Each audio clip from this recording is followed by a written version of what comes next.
Бүгінірді имнег учрежденияларының 9 жыларына шарыдылығын аймақ мероприятиялар ирчелер. Түшеддің 18 июньда оларының өлі күні бұлар. Бүгін тіздің кейбірлі ең артықтарын имнег керенді түзімнік тоғын жатқан ұлысты танықтадылар. Еде имнег керенді Хакасия хозым еткін үшін Александр Козловқа орден четірілген. Істіні сабланызы медаль невролог Людмила Прудникова берілген.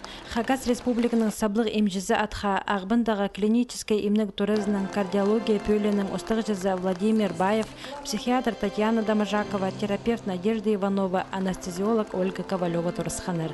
Көпшілер шының қайзын қайрылер тоқысты пөскісінде апарып, арлыстық бәчіктерінің танықталғанырының санында уролог Александр Черпаков, емні керенің ол 30 жыл айғыс барер. Кардиолог Маргарита Чебакчинова нек немес тоқысты қынғын керен тап алған.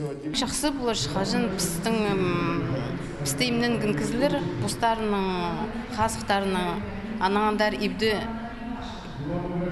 қатып прай пістің қайды сүстер жоқ түшіп солар қайды емнері зіргі олар анып итсалар ибді піске ең шақсы болар пістің тоғыстың паланы болар бұстарының адамы қат болар.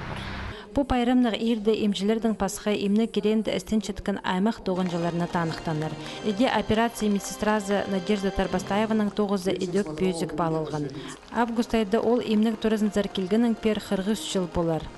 Кізілер емнерге нек немес, анағара сағынып жақсы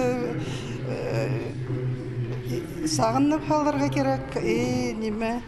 Позының көгініне чарап шетсі барзыныр тоғынырға. Прай емжілерді, сестраларды, фельдшерлерді, санитаркаларды алғыстып шампу үлгіна пістің республиканың празына қас, шасқа, амыр қыныс болған. Кызытының алқылары азықы тұрғызары қазық төліне үскірері сірірінің өн кереңер болша. Алғыс болзын бұл ұлық тоғыз үшін шағасқылық амыр қонықтық, бек қазықтық болыңар.